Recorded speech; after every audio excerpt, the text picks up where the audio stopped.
Q&A Review, print speaking to the blind, celebrating 40 years of audio newspaper production. Welcome to this week's edition of the National Podcast, recorded at the Bishop Briggs Media Centre by our amazing volunteers. You can get in touch with us via Facebook, Twitter or Instagram using @Q&A Review, that is @ CUEANDREVIEW.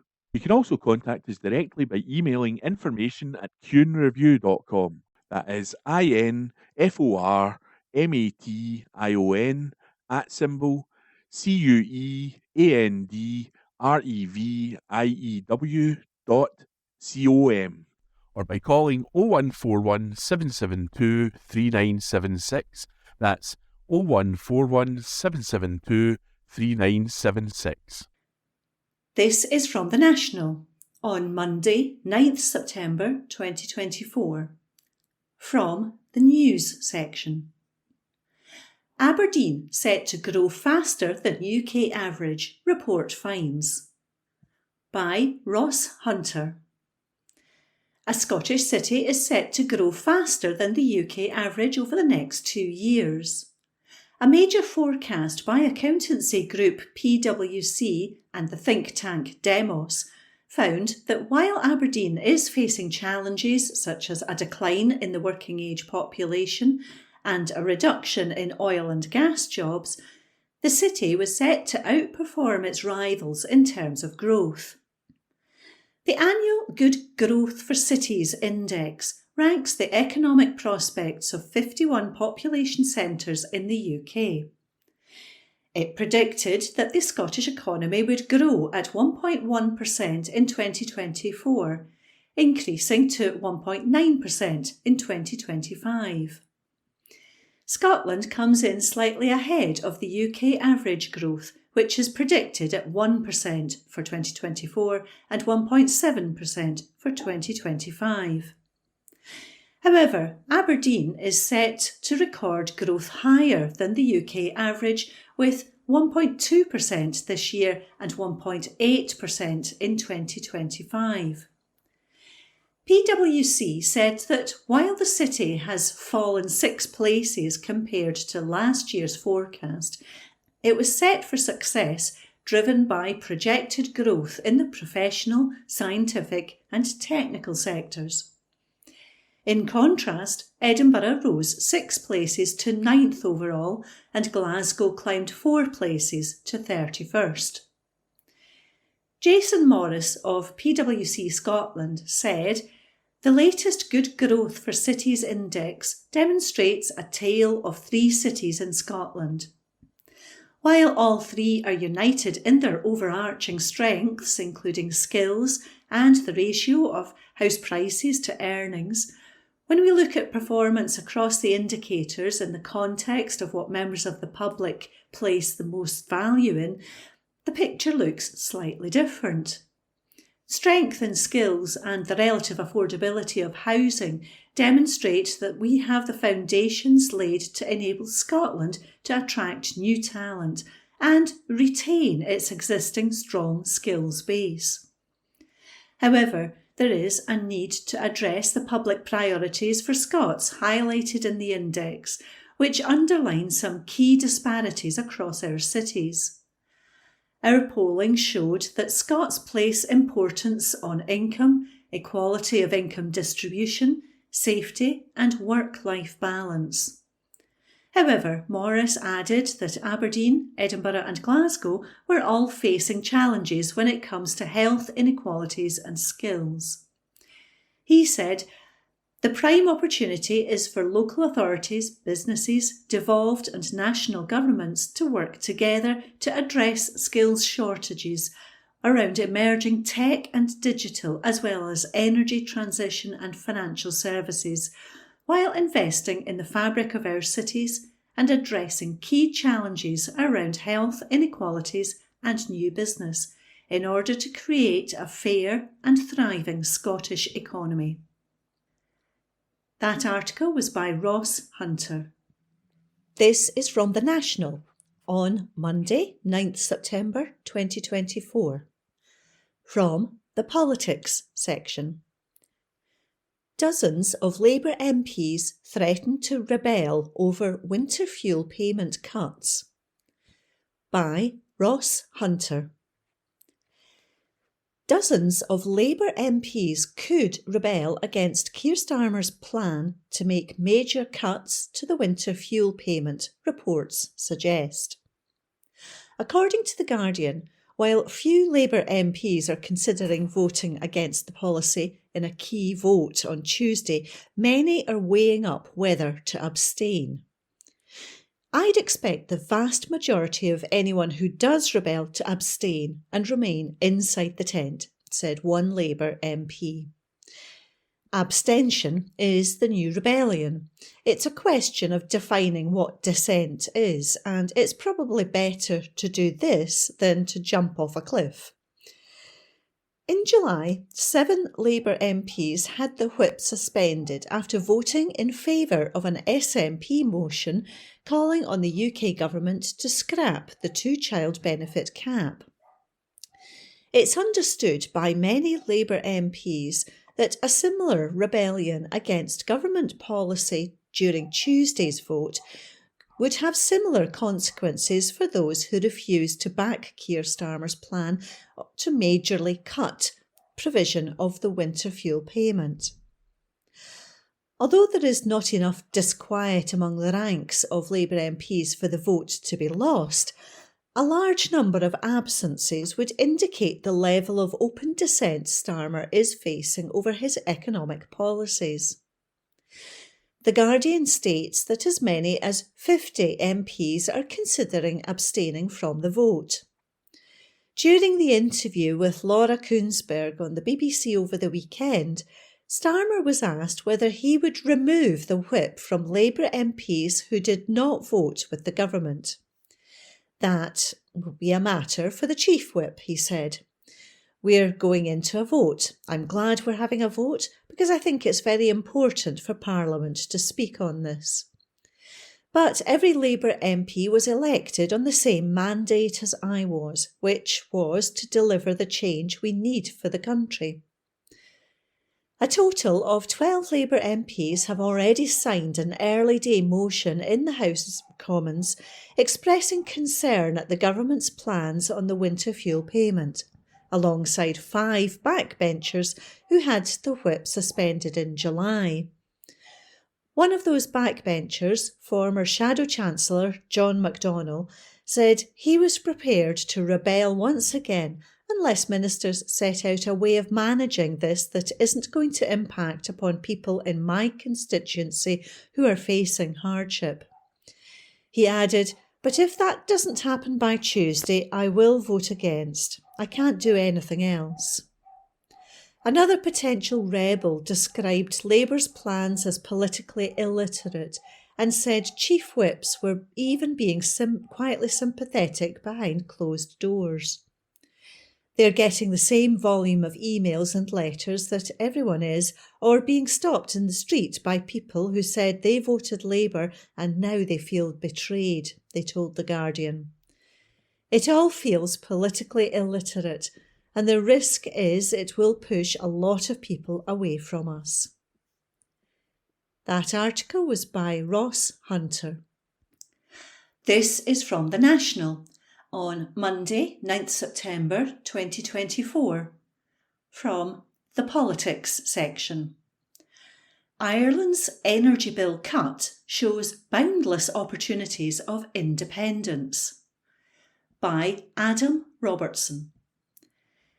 An SNP MSP has pointed to the boundless opportunities of independence following the news that energy bills in Ireland will be slashed for the third time this year.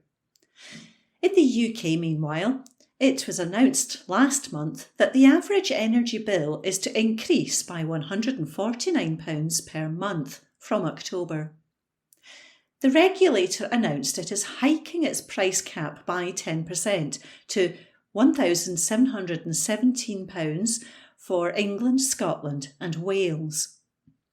By contrast, Electric Ireland announced it would be cutting its prices for domestic electricity and gas from November. Based on figures from Money Guide Ireland, the average energy bill per year comes out to around €1,756 for Electric Ireland customers. Ireland's largest supplier said most electricity customers would see unit rates fall by 3%, although those using smart meters would benefit from a 5% reduction. Jackie Dunbar, MSP for Aberdeen Donside, told The National, while over 1 million Irish households see their energy bills reduce, families across Scotland are set to be faced with an enormous rise in charges from October. In lieu of lofty promises made by the Labour Party, people are in fact seeing costs rise and what little support available to being cut back, including the winter fuel payment. As a result of the price drop, it is estimated Electric Ireland's customers' bills could be slashed by as much as €75 from November 1st. Electric Ireland said the cuts will result in a saving of €45 on the average annual electric bill and €40 on the average annual gas bill. However, those using smart meters could see an annual reduction of between €64 and €75, depending on the plan they are on. It comes as Stephen Flynn said that more than 850,000 pensioners will lose out as a result of the change in eligibility for the winter fuel payment. The SNP called on Starmer to reverse the damaging plan, with research from the House of Commons Library showing more than 991,431 pensioners received the payment in 2022-23. Following the announcement from Starmer, the Scottish Government said it had been left with no choice but to end universal fuel payments. A vote will be held on Tuesday on the policy, with Starmer urging his MPs to back the unpopular plan. Be in no doubt, Scottish families are paying the price of remaining under Westminster control, Dunbar added. The SNP are clear. Scotland has the energy. We just need the power, and that will only come with the full powers of an independent nation. Electric Ireland also said it would absorb the planned increases in regulated network charges. Network tariffs are levied on suppliers, who have the choice as to whether they are passed on to the customer or not, and Electric Ireland has decided not to. That article was by Adam Robertson. This is from The National on Monday, 9th September 2024. From the News section. Moonwalk Scotland. Hundreds light up streets of Edinburgh for charity. By Steph Braun. Hundreds of Scots wearing brightly coloured bras and bra t-shirts took part in the Moonwalk Scotland to raise vital funds for cancer treatment. The nighttime event in Edinburgh set off from Holyrood Park at 11 p.m. on Saturday, with participants walking a half or full marathon through the capital to raise money for the charity Walk the Walk. Glittering light installations showed moonwalkers the way, with iconic buildings across the Edinburgh skyline also lit up pink in their honour, including Camera Obscura, the Edinburgh International Conference Centre, Lloyd's on the Mound, and the Radisson Blu Hotel and the Stamp Office. Dozens of walkers also took on a walking challenge virtually in their own areas. Scotland's Moonwalk has raised £22 million since the event was first staged in 2006. Funds awarded by Walk the Walk make a huge difference to people across Scotland living with cancer.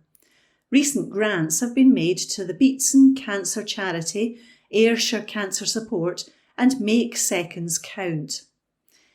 If you'd like to take part next year, click on to the Moonwalk website. That article was by Steph Braun. From the National, Tuesday the 10th of September, in the Culture section, NC 500, local rages as tourist sets up camp outside my garden. Article written by James Walker.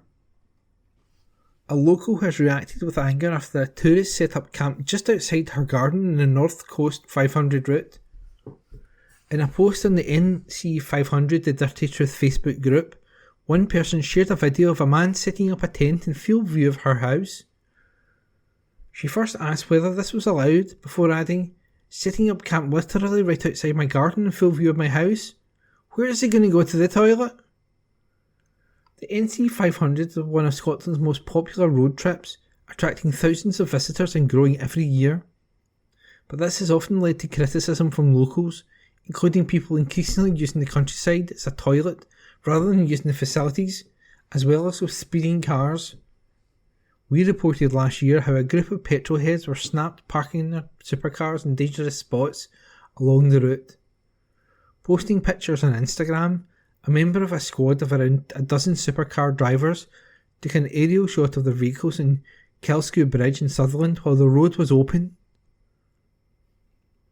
And the article was written by James Walker and read by me, Ian McKenna.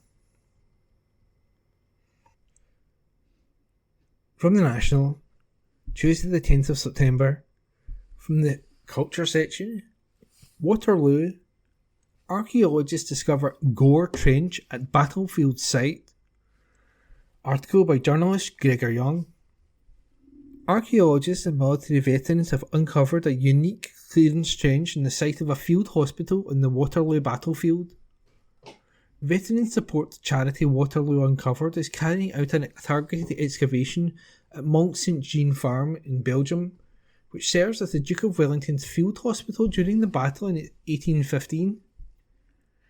A previous excavation at the same site in 2022 found the remains of a horse, amputated limbs, and a lone soldier laid to rest together in what is now the farm's orchard. A week of excavation this month has now uncovered a purposefully dug pit, which experts said was likely designed to quickly clear the hospital of gore after the battle. It contains deposits of human and animal remains, separated by a barrier of ammunition boxes stripped from soldiers' leather satchels. Archaeological Director Professor Tony Pollard of the University of Glasgow said, "I can't think of any other site that has this combination of elements. It's truly unique within Napoleonic archaeology and beyond." The layout of the trench, with all animal remains on one side of the ammunition box barrier and all the human remains on the other, strongly suggests that the men who were buried this individual attempted to offer him a level of dignity and respect, despite the horrific scene they would have found themselves facing when clearing the field hospital of the dead. In the north of the trench, the team uncovered the remains of an ox and at least 7 horses, several of which show possible signs of being butchered, and 3 of which have been euthanised via a musket ball to the head. To the south, archaeologists discovered a pile of amputated human limbs, many of which still contain the evidence of removal by the surgeon's saw, laid alongside the complete human skeleton excavated in 2022. Waterloo Uncovered excavation programme offers veterans the opportunity to take part in cutting-edge archaeology while receiving the dedicated wellbeing support. One of those taking part was Clive Jones, 66, of the Welsh Guards, who was stationed with the Household Cavalry in Knightsbridge during the Hyde Park bombing of 1982, which killed 11 military personnel and 7 cavalry horses. The veteran said that uncovering the skeletons of 7 horses had a big impact on him. He said, "I thought the soldier would affect me the most, but it was actually the horses. It just brought to me back the horrors of that day. But everyone here is so supportive. Every beneficiary has a story that brought them to Waterloo. Away from home and among a group of fellow veterans and wellbeing professionals, they can start to face those memories. Our veterans are exploring the aftermath of a battle while dealing with the ongoing aftermath of battles they have fought in, an aftermath which is often going on in their minds." John Dawson, 35, was shot in the head in July 2012 while serving with the Grenadier Guards in Helmand Province in Afghanistan, losing his right eye and the use of his left arm. After undergoing significant surgery to reconstruct the right side of his head and fighting to regain the ability to walk, he has been slowly rebuilding his independence and confidence. He said, "This is the first trip I've done without a support worker. Normally, I'd refuse to do things like this, but when my regiment contacted me about it, I decided to give it a try, and it exceeded all of my expectations. The amputated limbs were finding you don't bother me. I've seen much worse during my service." An international team of veterans, serving personnel and archaeologists is involved in the dig at the site of the battle which saw the defeat of Napoleon. Abigail Boyle, Chief Executive of Waterloo Uncovered, said, "It may seem counterintuitive to put injured veterans back on a battlefield, but it's actually extremely beneficial." And that was a report by Gregor Young. From the National, Tuesday the 10th of September, from the comment section, "Broken promises on Human Rights Bill hurt, but there's time to listen." Article written by Neil Cowan, Programme Director, Scotland, Amnesty International UK. It is an important rule that you should judge those in power not by what they say, but by what they do. It is through their decisions and choices, not just their words, that their priorities become clear. For human rights campaigners across Scotland, this has never been more apparent than last week, after the Scottish Government broke its long-held promise to bring forward a human rights bill this year. An SNP manifesto commitment at the 2021 election that was initially expected to be brought to the Scottish Parliament in the first half of 2024. The bill was intended to place 4 international human rights treaties, including ones covering everyday rights such as the right to housing, an adequate standard of living and social security, into Scots law. This would mean that people in Scotland were better able to seek remedy when their rights are violated, and that their rights, which can often feel remote, were made more real and realisable. It would mean public bodies putting human rights at the heart of their decision making, offering the possibility of fundamentally transforming the balance of power between those currently with it and those currently without it. It would mean strengthening the human right protections of disabled people, women and girls, and people of colour. It would, very simply, help to create the more just Scotland that we all want to see. Yet last Wednesday's programme for government failed to deliver the human rights bill as promised, and Social Justice Secretary Shirley-Anne Somerville later that day confirmed the Scottish Government will not bring it forward before the 2026 Scottish Parliament elections. The news was devastating for everyone who had campaigned for the bill, but it was especially so for those who had, in helping to shape the development of the bill over many years, shared often traumatic experiences of their human rights being breached, in the hope that they would be heard and acted on. The news was also devastating for the fundamental reason that the bill has never been more needed or more necessary. Because, right now, people living across the cities, towns and villages of Scotland are living without access to their basic everyday rights. They are locked into poverty, living in unacceptable and poor quality housing, unable to get their health care they need.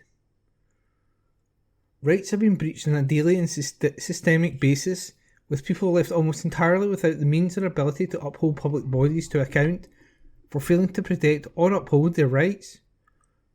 So, the decision to kick the bill into the longest of grass is not just an abstract one, nor is it just a matter of political optics or communications.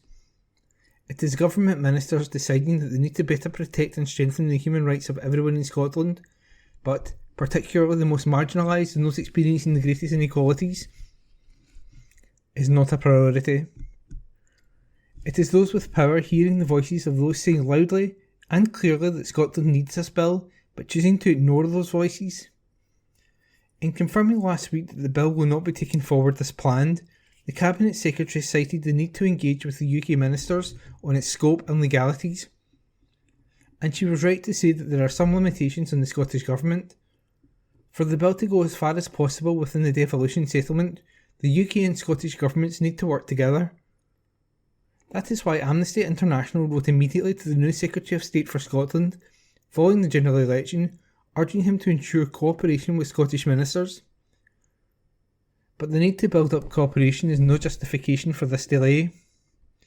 With a new UK government has came a resetting of relationships, and relations between the UK and Scottish governments have clearly improved significantly since July, provided there is political will, and there is no reason why discussions on the bill have to be so prolonged or arduous as to merit the unacceptable decision to drop the bill this parliamentary session. And it is political will and action that is needed. It is not too late for the Scottish Government to listen, to think again and to do the right thing by delivering the bill with the urgency that people across Scotland need. If it is really committed to strengthening the human rights of people in Scotland, then it must show us that commitment is not based on rhetoric alone. If it does not, the Scottish Government will only have done serious damage to its reputation on human rights, but, more importantly, will have let down the people of Scotland that need it most. And that was a comment piece written by Neil Cowan, Programme Director, Scotland, Amnesty International UK, and it was read by me, Ian McKenna. From The National, Tuesday the 10th of September, from the comment section. Don't buy the dirty lie. There's plenty of money to end austerity. A comment piece by Richie Venton, Trade Union Organiser, Scottish Socialist Party. As you read this, most Westminster Labour MPs are voting to endorse plans by Prime Minister Keir Starmer and Chancellor Rachel Reeves to rob the winter fuel payment from about 10 million pensioners, just as energy bills rise by 10%, and while the UK boasts the poorest state pensions in Europe. Labour MPs on £91,346 basic salary will vote to further fatten the profits of energy multinationals, who already amassed a grotesque £470 billion in profits since 2020, rather than protect a modest universal benefit to the elderly, which, for many, is literally the difference between life and death. They will have blood in their hands, the cold blood of pensioners who die of hypothermia this winter. Before COVID, or the war in Ukraine, or Liz Truss's economy trashing budget, there were 46,000 excess deaths of people aged over 65 in the winter of 2017-18 because they couldn't afford to keep warm. Levels of hypothermia rocketed a further 82% last winter.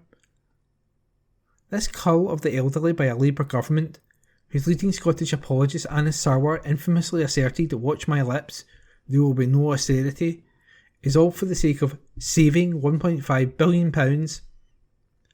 It's a pitiful sum with an annual government expenditure of £1,220 billion and pitiless in its human consequences. And nobody can be in any doubt, things can only get worse, to quote Starmer. With mock shock horror at the sudden discovery of a £22 billion black hole in government finances, Labour have declared tough choices and unpopular decisions, a new bout of austerity with daily doses of doom and gloom to soften up the population for both tax increases and spending cuts in their October budget as they uphold the rule of the rich. But am I alone in being heartily sick of the same mantras about tough choices and difficult decisions which are being uttered by John Swinney, Shona Robison and the SNP government? It's true. To quote Labour's Wes Streeting when he tried to justify cuts by the devolved Welsh Labour government, that all roads lead to Westminster. Imprisoned in the straitjacket of devolution and told they must balance their budget, the Scottish Government faces a stark choice: compliance or defiance. They either meekly carry out the orders of Westminster and devolved devastation, or they build a mass resistance movement of the Scottish people to win back some of the £5 billion which have been stolen from Scotland by Westminster governments in the last decade alone. To their eternal shame, successive Scottish governments, including 3 years of SNP/Scottish Green Party coalition, have bowed the knee to Westminster austerity and thereby also undermined the confidence of many in the case for Scottish self-government. The SNP government's announcement of £500 million public sector cuts spells disaster for many frontline services, jobs and investment in climate action, and they have followed in the footsteps of Starmer's Labour by claiming they have no choice but to means test and remove the winter fuel payment from most pensioners. But do they really have no other options? Even within the limitations of devolution, the Scottish Government has power over local authority funding and could vastly boost the public purse by one simple measure. For 25 years, the Scottish Socialist Party has persistently campaigned for abolition of the regressive, unfair council tax and its replacement by a progressive, income-based Scottish service tax, which we have proven would cut household bills to 75% of the population, but by taxing the very rich would literally double funds for local jobs and services. As I elaborated in a previous column for The National, the latest figures show funding would be increased from £2.7 billion in council tax to £5.3 billion to the Scottish service tax. No more current black hole of £1 billion in Scottish Government revenue, but scope for vast improvements in wages, public transport, education, social care, council house building, etc. Furthermore, instead of capitulation to Labour's austerity, the Scottish Government should spell out and popularise a programme of life-changing reforms on wages, job creation, health, education, free public transport for all, conversion to green energy production, broadcast the extra funds required to implement these positive reforms, and then mobilise a mass movement of the Scottish people to win back the necessary funding from Westminster to implement these plans. Such a defiant stance by a Scottish Government originally elected on an anti-austerity ticket, backed up by a mass movement of the people, would put a Westminster Labour government elected on the false perspectives of change right behind the eight ball. Labour's central assertion is that there is no money, so they must make tough choices. But they've chosen to attack the social wage of public services rather than redistribute the vast wealth sloshing about in profits and the personal riches of the 1%, those in a minimum of £180,000 a year.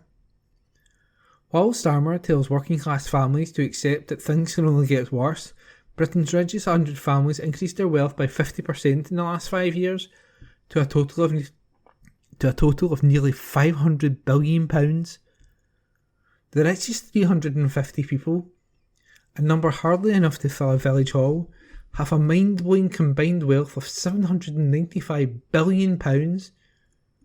That's almost 20 times as much as the entire Scottish population receives in the block grant from Westminster under devolution. While Labour preached the dirty lie that we must choose between protecting jobs and even modestly increasing wages to workers, on average £10,700 worse off than prior to the 2008 banking crash, the chief executives of the FTSE 100 biggest companies are now on average earnings of £5 million each. £5 million! There is plenty of money, but it's in the pockets of a minuscule minority and the profit accounts of big capitalist enterprise.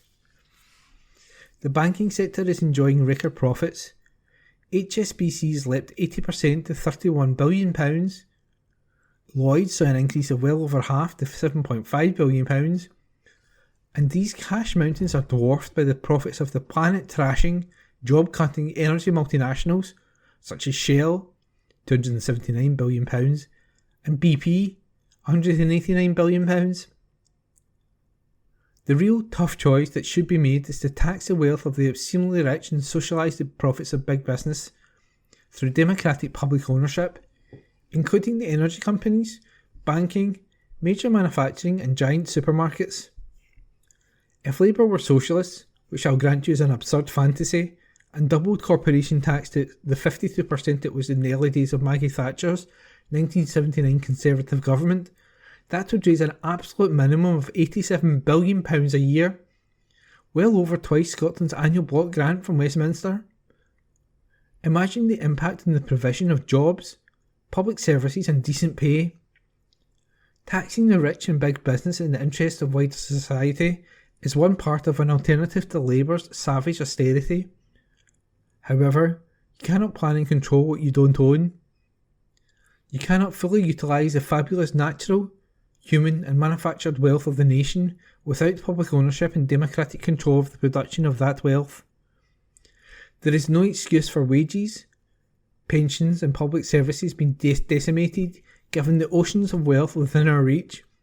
But that is what we face under Starmer and Sarwar's Labour.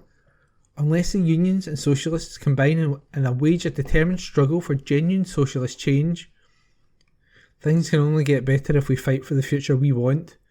A socialist society where people and the planet we live on are protected, not the profits and privileges of a plundering plutocracy. And that was a comment piece by Richie Venton, who is the Scottish Socialist Party's national trade union organiser. From the National, Tuesday the 10th of September 2024, from the news section. Scotland. Alcohol deaths reach 15-year high. Article written by Alistair Ferguson. Alcohol deaths in Scotland have reached a 15-year high according to the latest annual figures. A total of 1,277 deaths were attributed to alcohol-specific causes in 2023, an increase of 1 death from 2022. Figures show alcohol-specific deaths were 4.5 times as high in the most deprived areas of Scotland compared to the least deprived areas in 2023. Men accounted for around 2/3 of the deaths, an increase of 25, while deaths of women decreased by 24. The mortality rate for those aged 65 and over has reached the highest level since the National Records of Scotland began recording the data in 1994. The youngest age group to record any deaths related to alcohol was 20 to 24. This age group had 2 deaths in 2023. Public Health Minister Jenny Minto has commented on the latest annual figures, stating that the Scottish Government has invested in a wide range of alcohol treatments and preventative measures. She said, "My sympathy goes out to all those who have lost a loved one through alcohol. The Scottish Government is determined to do all it can to reduce alcohol-related harm, and we continue to treat it as an equal priority with drugs as a public health emergency." Research commended by internationally renowned public health experts estimated that our world-leading minimum unit pricing policy has saved hundreds of lives, likely averted hundreds of alcohol-attributable hospital admissions, and contributed to tackling health inequalities. The forthcoming price increase to 65 pence per unit, which takes account of inflation, was selected as we seek to continue and increase the positive effects of the policy. We are also taking a wide range of other measures, including investing in alcohol treatment services, such as the innovative Managed Alcohol Programme pilot in Glasgow, and continuing to engage with stakeholders on reducing children and young people's exposure to alcohol marketing. We have provided a record £112 million to Alcohol and Drug Partnerships, ADP, for treatment and support this year. We are also making £100 million available for investment in residential rehabilitation and have provided ADPs with £5 million a year until 2025 to 2026 to increase access to detox facilities, along with a new additional placement fund which targets ADPs facing the greatest demand. Scotland had a slower rise than the UK, but remains the worst affected country for alcohol-specific deaths. And that article was written by Alistair Ferguson. From the National, Tuesday the 10th of September 2024, from the news section. Over 300 passengers evacuated from Glasgow train. Article written by Rebecca Newlands. More than 300 passengers were evacuated from a Glasgow train due to an incident. An Avanti West Coast service travelling from London Euston to Glasgow Central lost power at Abington near Lockerbie at around 5:30 p.m. on Monday, September the 9th. It was previously reported that the rail service tweeted that the line towards Glasgow Central was blocked and customers were being urged to check their journeys. STV is reporting that around 355 people were affected by the delays. Avanti West Coast confirmed that passengers were evacuated onto a replacement train just after 9:30 p.m. The company has said any passengers affected by the delay can apply for compensation. An Avanti West Coast spokesperson said, "At approximately 5:30 p.m. yesterday, the 9th of September, we were made aware of a fault on the 13:30 Euston to Glasgow service, leaving it without power at Abington between Lockerbie and Motherwell. The line towards Glasgow Central was subsequently blocked. Passengers were evacuated onto a replacement train just after 9:30 p.m. to take them safely to their destination. We apologise to any customers for their experience yesterday and would encourage anyone caught up in the disruption to claim for compensation. And that article was written by Rebecca Newlands. From The National, Tuesday the 10th of September 2024, from the news section. Oasis. Ticketmaster urged to refund fans over inflated ticket prices. Article written by Gregor Young. Consumer group Which has called on Oasis and Ticketmaster to do the right thing and refund fans hit by inflated ticket prices.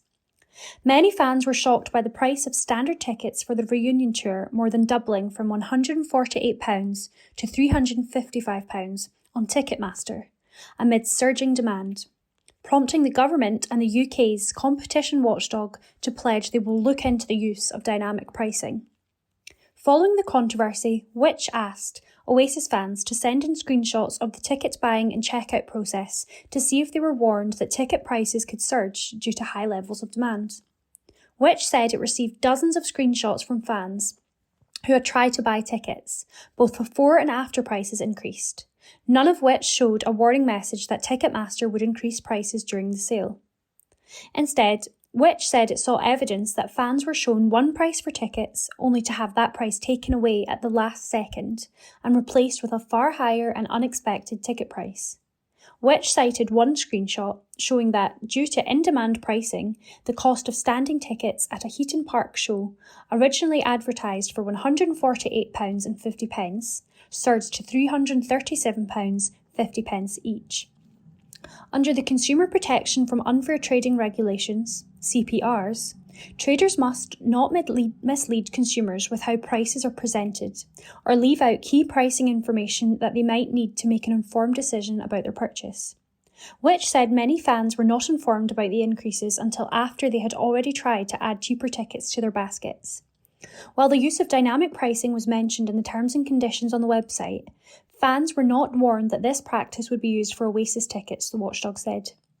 Last week, the Competition and Markets Authority, CMA, launched an investigation into Ticketmaster over the sale.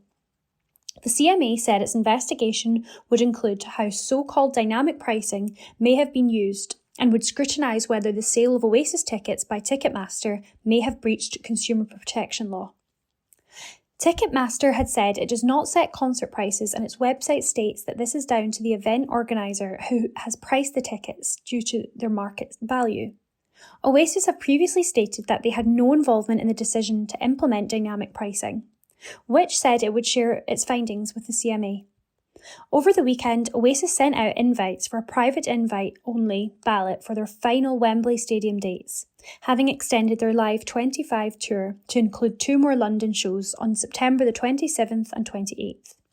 Which consumer law expert Lisa Webb said, "It seems extremely unfair that Oasis fans got up early and battled through the queues only to find that ticket prices had been more than doubled from the originally advertised price." Which believes that Ticketmaster's in-demand pricing practices for Oasis tickets could have breached consumer law, as it appears fans weren't properly warned about the use of an in-demand pricing until far too late in the purchase journey, leading to a nasty shock at the checkout. Oasis and Ticketmaster should do the right thing and refund fans who may have been misled into paying over the odds for tickets that would have been half the price just hours earlier. Oasis and Ticketmaster have been approached for comment. And that article was written by Gregor Young. The National News on Wednesday, the 11th of September. Alcohol deaths reach a 15-year high in Scotland.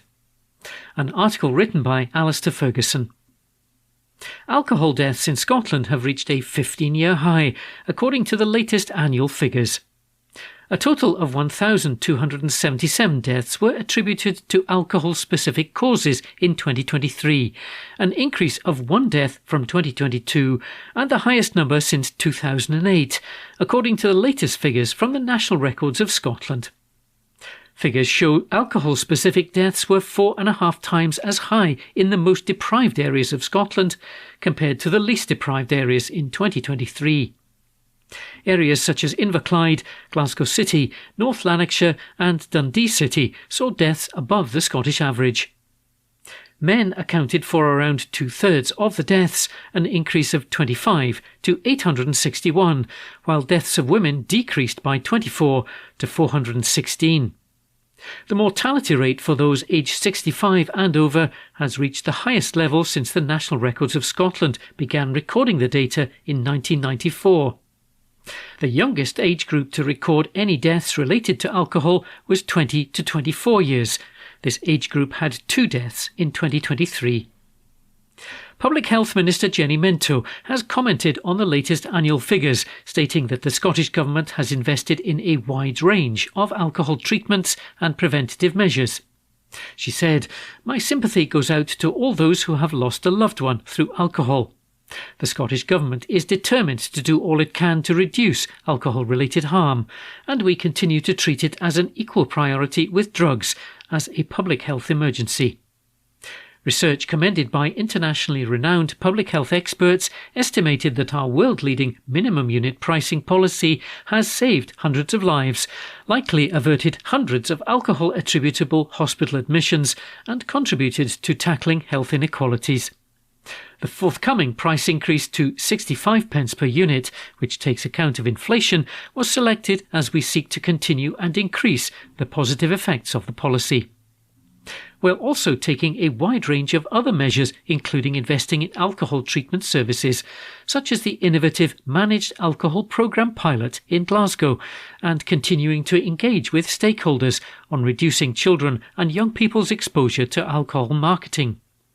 We've provided a record £112 million to alcohol and drug partnerships for treatment and support this year. We are also making £100 million available for investment in residential rehabilitation and have provided alcohol and drug partnerships with £5 million a year until 2025-2026 to increase access to detox facilities, along with a new additional placement fund which targets alcohol and drug partnerships facing the greatest demand. Alcohol deaths have risen across Britain, with post-COVID figures showing the entire UK recorded its highest number on record in 2022. Scotland had a slower rise than the rest of the UK, but remains the worst affected country for alcohol-specific deaths. An article written by Alistair Ferguson. The National News on Wednesday the 11th of September. The BBC's Gaza coverage should be subject to a systematic review. An article written by Ross Hunter. The BBC's coverage of the ongoing assault on Gaza should be subject to a deep, systematic review, according to the corporation's chairman. During an appearance at the House of Lords Communications and Digital Committee, BBC Chairman Samir Shah was asked about how the corporation was responding to complaints about its coverage of the Middle East.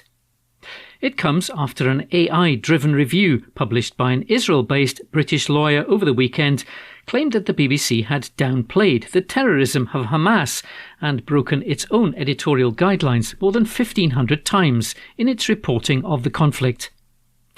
In response, the BBC said it had serious questions about the methodology of the report. A previous report conducted by 2 data scientists also found that the BBC had displayed bias in how it was reporting deaths, with words such as mother, father, daughter and son far more likely to be linked to Israelis rather than Palestinians.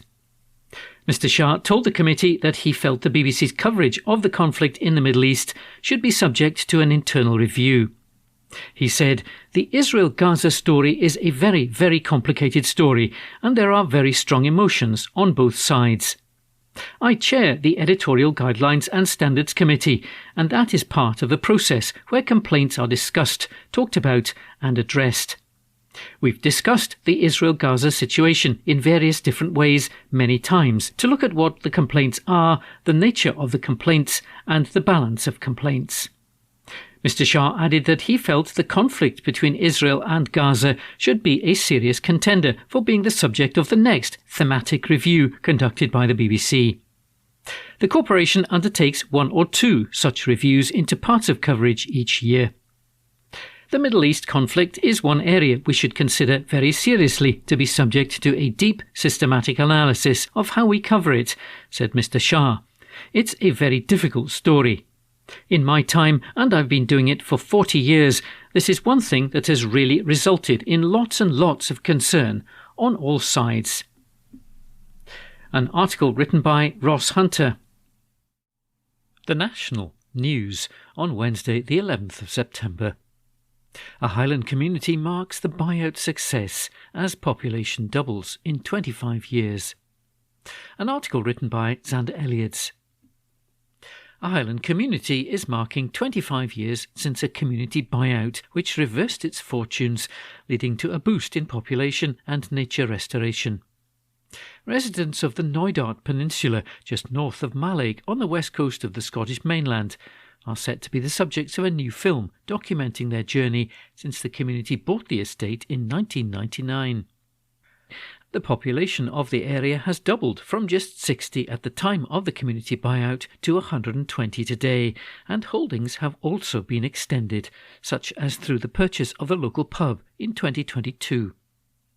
Lorna Schofield, the manager of the Knoydart Forest Trust, said that the 25 years since the estate became community-owned has also seen 600,000 trees planted, for a total of 450 hectares of new woodland. As a source of timber and firewood, the new forests also provide employment on the peninsula, and Miss Schofield said they intend to expand it further. We also have plans for a nature restoration area of about 3,000 hectares, she said. We aim to keep the deer numbers down in this area. There will be deer, but fewer in this area, which will allow restoration and help young saplings to grow. If you look at the woods alone, we have pathways and cycle tracks. They are a fantastic space for physical well-being, as well as being beautiful and peaceful for mental well-being.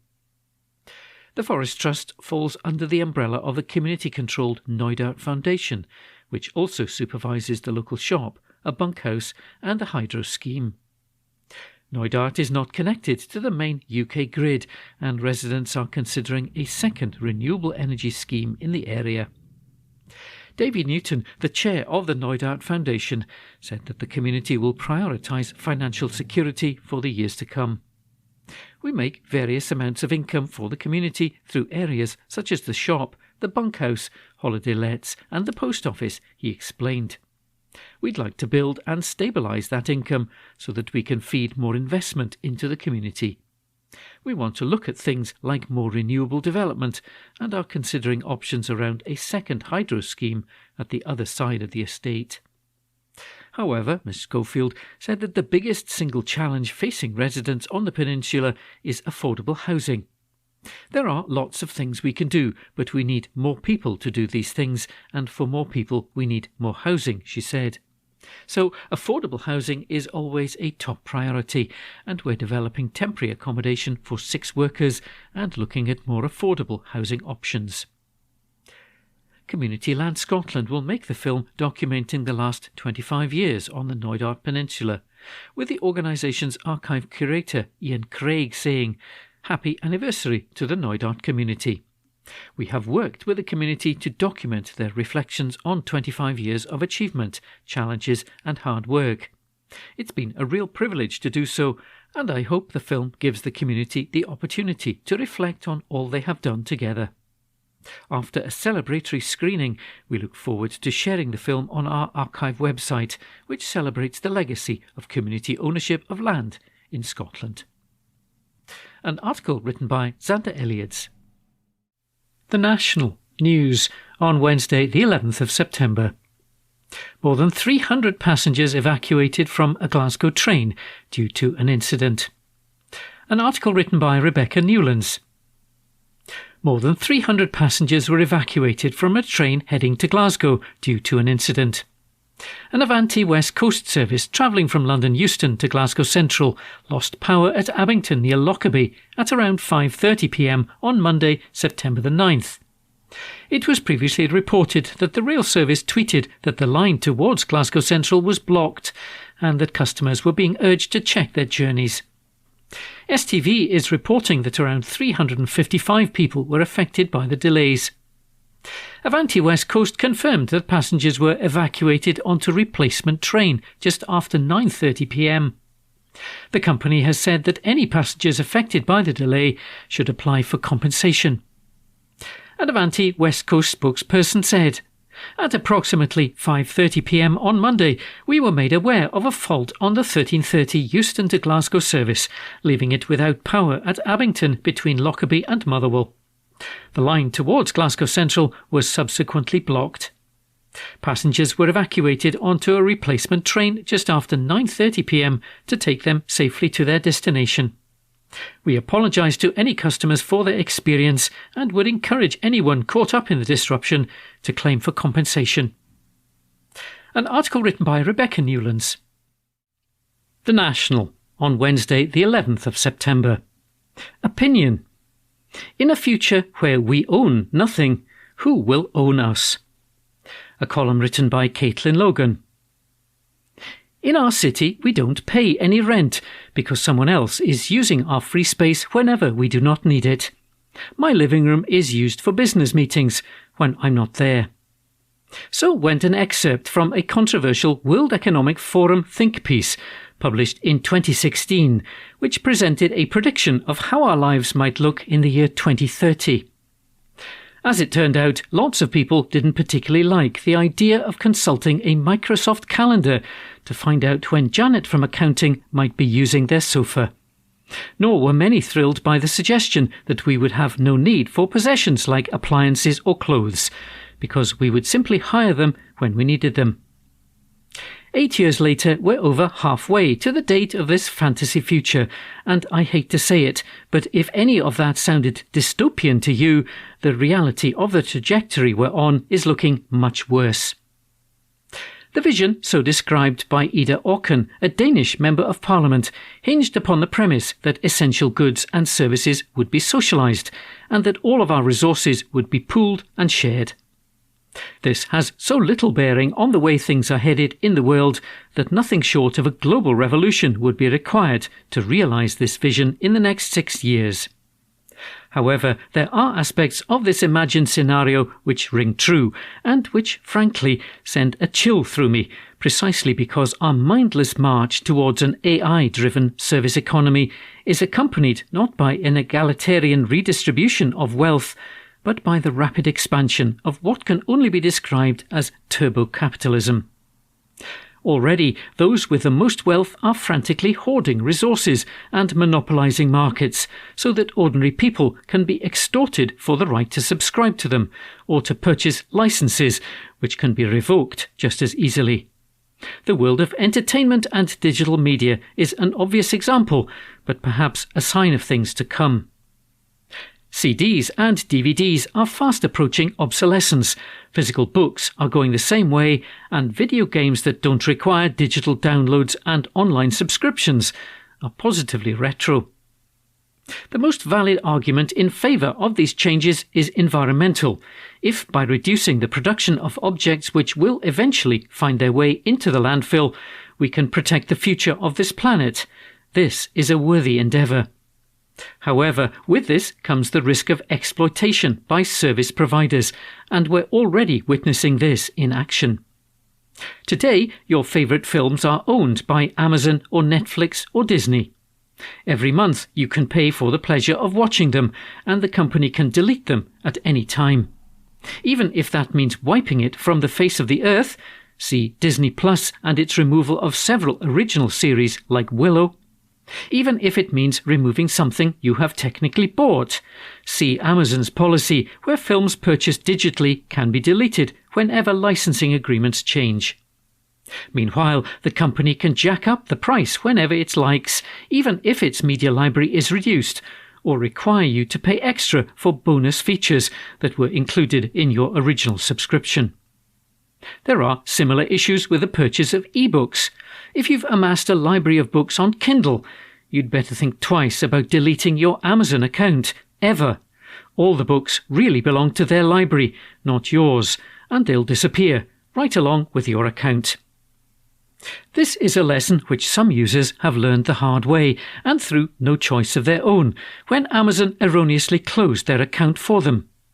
Those old anti-piracy ads come to mind, which admonished you wouldn't steal a car. A retailer wouldn't come into your house, bundle your stuff into a van and drive off, as if this was all perfectly normal. But in the digital world, they can do so without consequence, because the legislation simply hasn't caught up with the realities of our new and fast-changing economy. In the gaming industry, some are trying to rectify this. Gaming YouTuber Ross Scott has launched an international campaign to stop killing games, focused on the need for greater regulation to prevent publishers from deleting major part of a game's content or the servers required to access it after customers have purchased it. A petition in support of this was made to the former UK government earlier this year. The response said, in summary, that as long as video games companies and other software providers don't omit or hide information which the average consumer needs to make an informed choice, they are in their rights to stop supporting older versions of their systems or connected products.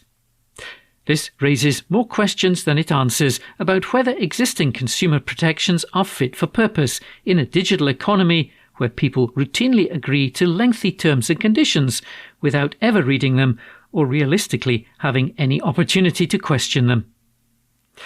All of this leads me to wonder what sort of future we're headed into if we don't start challenging this now.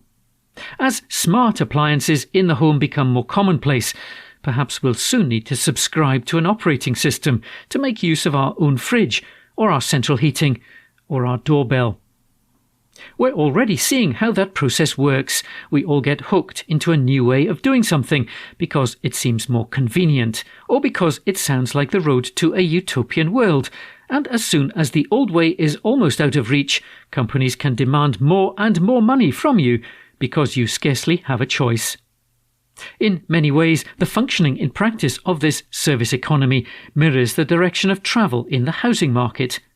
The prospect of being able to own your own home amid rising house prices and stagnant wages is now so remote for anyone under the age of 40 that we've been branded Generation Rent. For those who are able to buy, the outlook is a lifetime spent paying off a mortgage.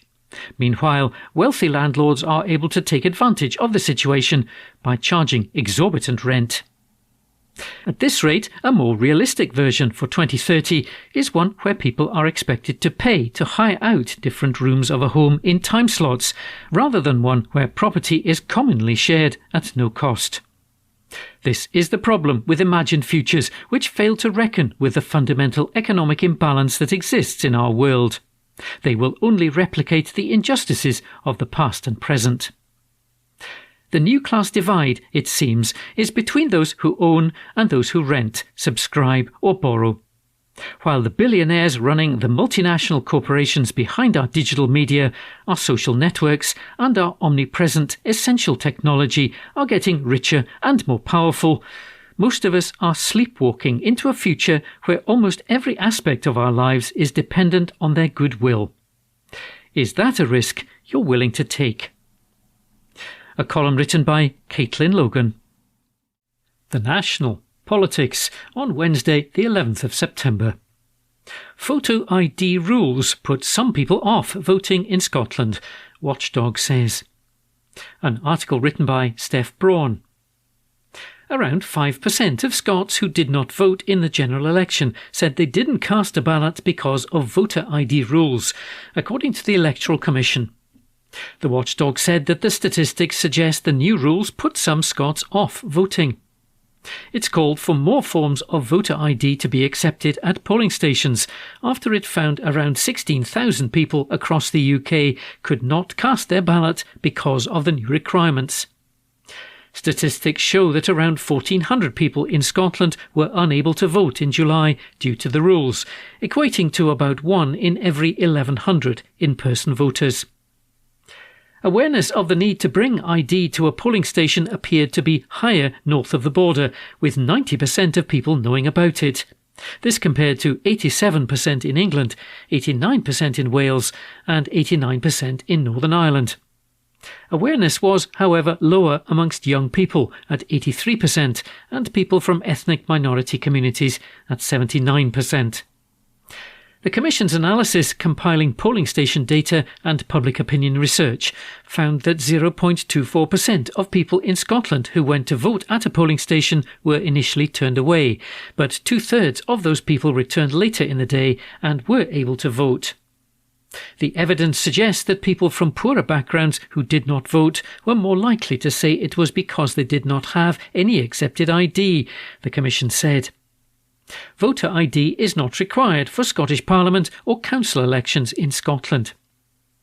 It was previously found that hundreds of voters were turned away from polling stations for the Rutherglen by-election that took place last year. The Commission called for the UK Government to review the list of accepted ID to identify any additional documents that could be added, such as the Job Centre Plus travel discount card and the 18 Plus Student Oyster photocard, in addition to the Veteran card. Andy O'Neill, head of the Electoral Commission in Scotland, said, "This was the first time that voters across Scotland were required to show photographic ID to vote at a polling station, and the data shows almost everyone was able to do so successfully. However, our research shows that the need for ID discouraged some people from voting, and we don't want to see any voters lose their say. Public awareness of the need for voter ID is high in Scotland, but there are still groups of voters that are less likely to be aware of the need to show ID or that do not have an accepted form. Everyone eligible should have the opportunity to vote, which is why we're recommending changes that will support those who do not currently have ID and improve the accessibility of elections while maintaining the security of the process." Labour's election manifesto committed to address the inconsistency in voter ID rules that prevent legitimate voters from voting. The watchdog called for a review of the voter authority certificate and consideration of whether it could be issued digitally to encourage greater take-up. It also suggested that registered voters with ID should be able to make an attestation to vouch for someone at a polling station without a suitable document. Separate figures using data obtained from local authorities show how the margin of victory in some seats at the election was close to the number of people unable to vote. In the constituency of Poole in Dorset, which Labour's Neil Duncan Jordan won by just 18 votes, 14 voters were recorded as not returning to polling stations after being turned away for not having the correct photo ID. Some 14 potential voters did not return to polling stations in Basildon and Billericay, where Conservative Richard Holden won by only 20 votes. Some of the data recorded at polling stations is likely to be incomplete or inaccurate, meaning that the reported figures underestimate the impact of the photo ID requirements, the Electoral Commission said. As such, it's possible that the outcome in Poole and other narrowly won seats may have been different had the rules not been in place. Photo ID rules were brought in by Boris Johnson's government as part of the Elections Act of 2022, as the then government said that they were necessary to combat the risk of in-person voter fraud. Mr Johnson was himself turned away from a polling station at the May 2024 local elections after forgetting to take a photo ID. The Commission's analysis of the impact on July's general election was based on data collected by polling station staff and a YouGov poll of 5,863 adults between July the 4th and July the 26th. An article written by Steph Braun. The National News on Wednesday the 11th of September. Scottish Council rakes in millions after doubling council tax on second homes. An article written by Ross Hunter. A Scottish council has raked in millions after doubling council tax on second homes. Last year, the Scottish Parliament approved legislation which allows local authorities in Scotland to increase the council tax on second homes by up to 200%. Highland Council immediately took advantage of the legislation and applied the increased council tax on all long-term empty and second homes in the authority. The council now charges £2,267 per year for a Band A property and £8,086 for a Band H property if they're being used as second homes. According to a report published by the Highland Council, the measure has brought in £5.42 million this year and resulted in many homes being returned to permanent residential use. Highland Council said infrastructure improvements would be made to limit the impacts of campervans and motorhomes on residents. The report stated, at the time of reporting, further analysis of the 212 reductions in second homes and long-term empty homes indicates 19 of those billed have moved to non-domestic rates and 13% have been awarded council tax exemptions such as agricultural.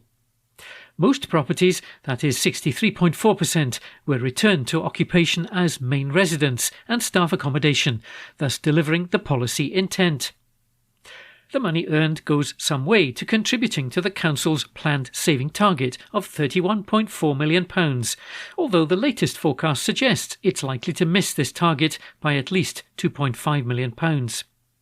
However, a separate scheme which encourages campervan and motorhome owners to pay £40 a week for the use of council car parks has not been so successful.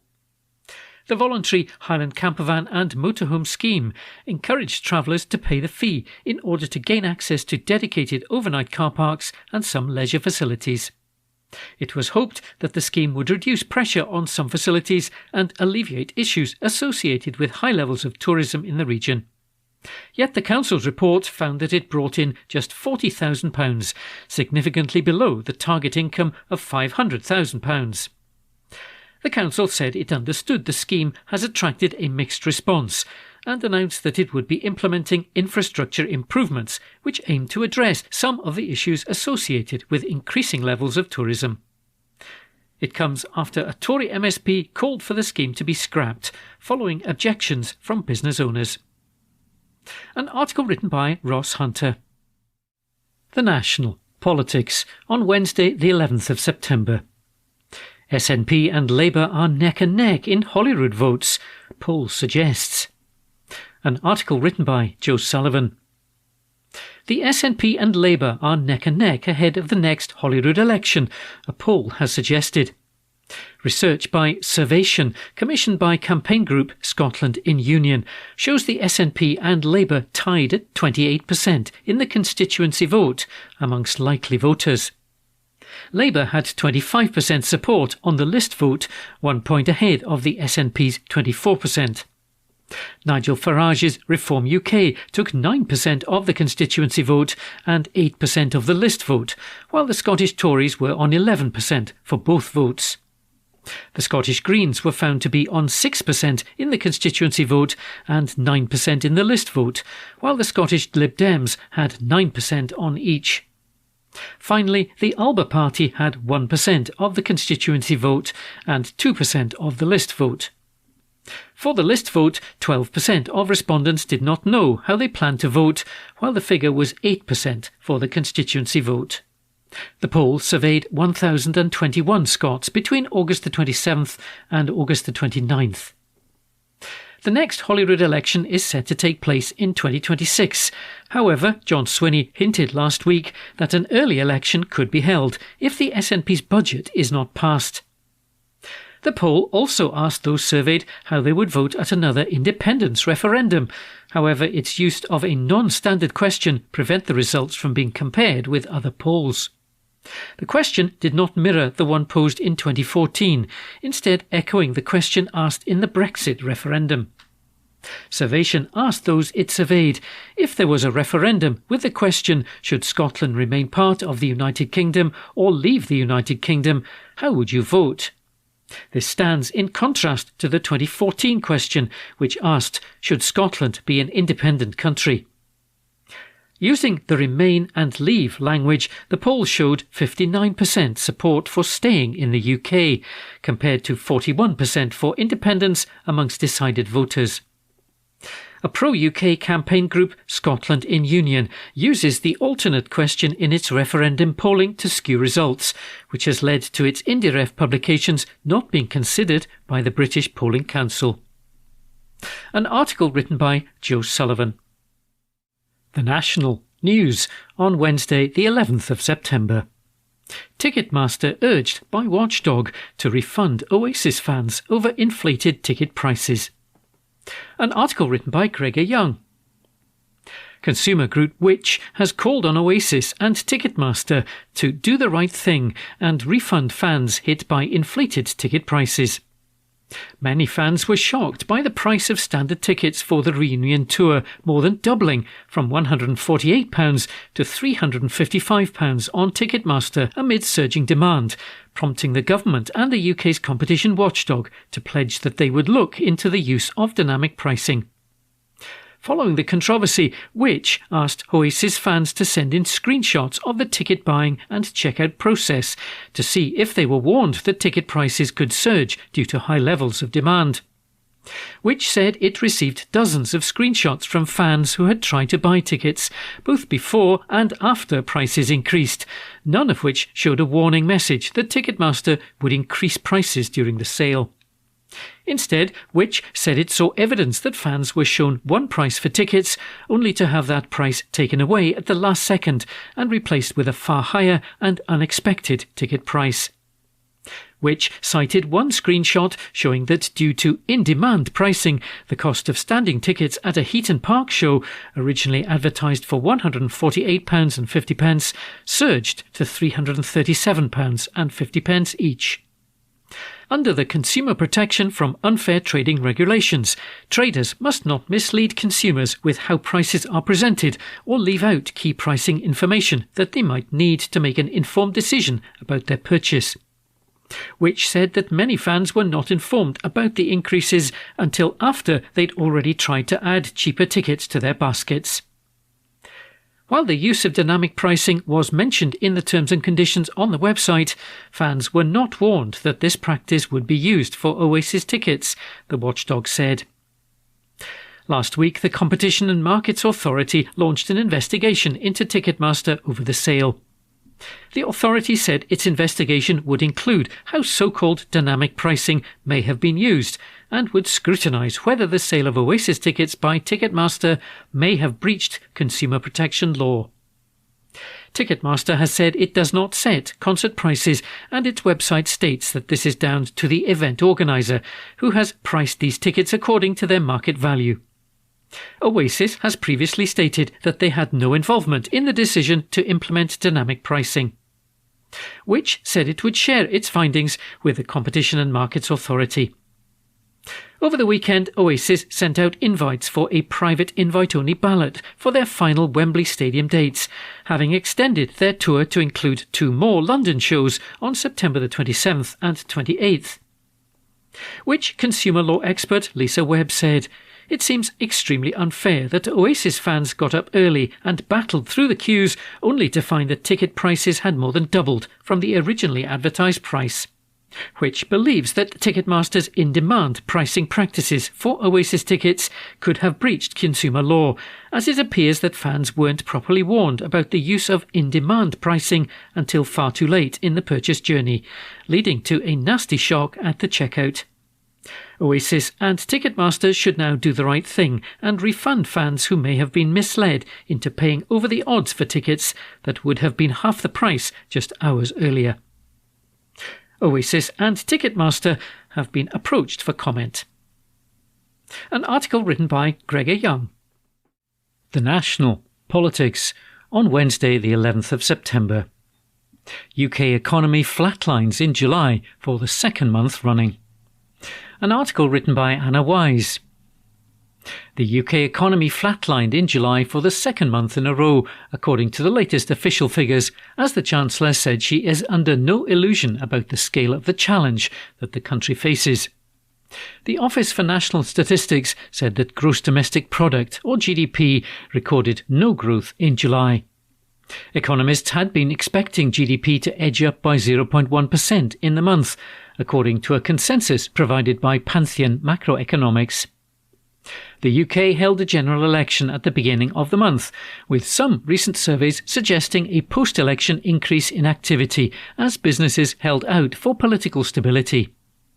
The latest data comes after the economy continued its recovery from recession at the end of last year, with growth of 0.6% between April and June. It showed that the UK was turning a corner after dipping into a technical recession, which is defined as 2 consecutive quarters of negative growth. But hopes of a stronger recovery could falter after 2 months of stagnating growth. Chancellor Rachel Reeves said, "I'm under no illusion about the scale of the challenge we face, and I'll be honest with the British people that change will not happen overnight." 2 quarters of positive economic growth does not make up for 14 years of stagnation. That's why we're taking the long-term decisions now to fix the foundations of our economy. The Office for National Statistics data also showed that despite July's zero growth, GDP increased by 0.5% in the 3 months to July, compared with the 3 months to April. This was underpinned by a more steady services sector, which increased by 0.1% in July, but by 0.6% across the 3 months to July.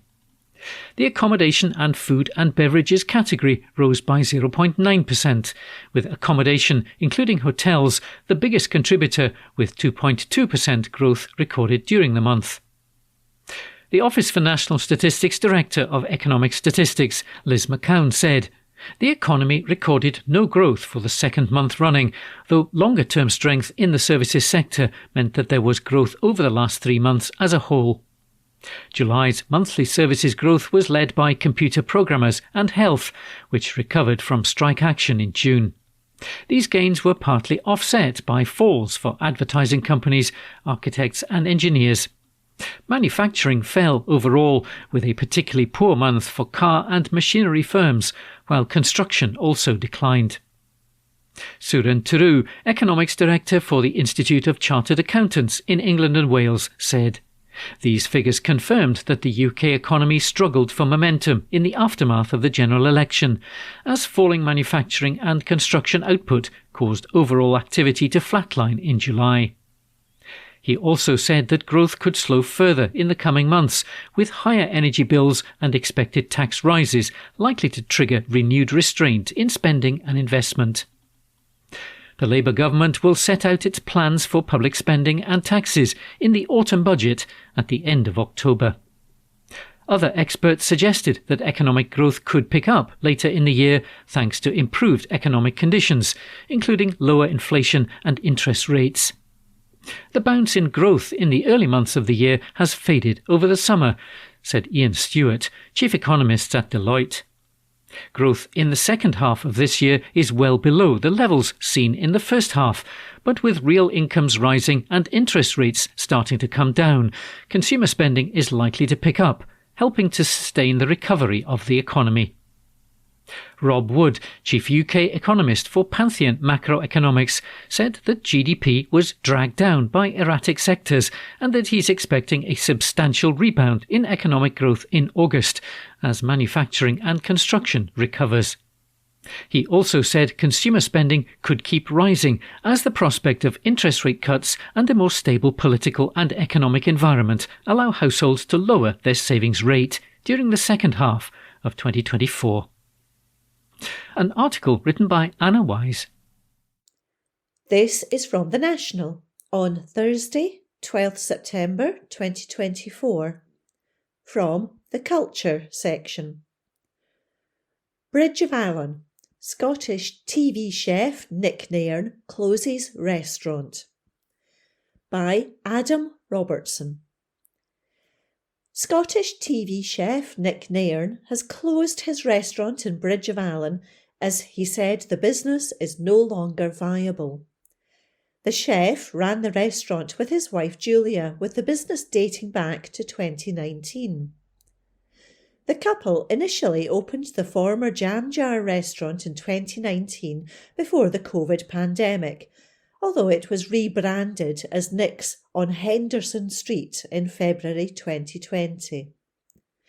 However, it was then struck by a fire in August 2021 and reopened following refurbishments in July 2023, when it rebranded once again as Nairn's. A comment on the Nairn's Bridge of Allan Facebook page confirmed it had shut down. In a statement given to the Herald, the restaurant said, "Many in the hospitality industry continue to struggle and recover post-COVID. For Nairn's, the added trauma of a fire and prolonged closure period, coupled with our return to the business in the midst of a cost of living crisis, has created the perfect storm. Additionally, in 2019 and pre-COVID, we entered into a management agreement with a third party when hospitality was still buoyant. Sadly, what was once reasonable is now unaffordable. All of these factors mean the business is no longer viable. Nairn and his wife also run Nick's at Port of Menteith and ran the Bridge of Allen business under an agreement with Douglas Wood, who holds the lease of the property and also owns the nearby wine merchant Wood Winters. The statement continued, Nick's at Port of Menteith restaurant remains in operation alongside Nick Nairn Cook School, the kitchen garden and retail space. Many of our staff members will transfer to Port of Menteith and will continue to offer outstanding food and service. That article was by Adam Robertson. That concludes this week's edition of the National Podcast. Please remember to subscribe to our channels, Tune Review, and to tell your friends about our service.